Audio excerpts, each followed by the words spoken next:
यशराज सही बता रहा कि white to play and win 2 moves. Winning move is queen A1। Queen A1 is winning move. यहाँ पे ब्लैक कर ही क्या सकता है? अगर ब्लैक अपना ये क्वीन को कहीं भी चले या क्रॉस करे तो भी क्वीन इंटू 8 चेकमेट।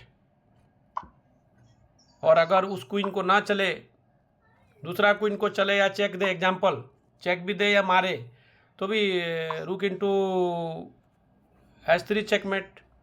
हाँ, अगर क्वीन से रुक को मारता है, हाँ क्वीन से अगर रुक को मारता है तो queen into queen check and mate. हो रहा चेकमेट प्लेयर। हाँ, तो इसमें हाँ जब तक आएगा नहीं तब तक हार्ड लगेगा, और आने के बाद बिल्कुल आसान लगेगा। तो बहुत आसान कंडीशन है। 2 move check and mate. Confirm हो गया सभी को?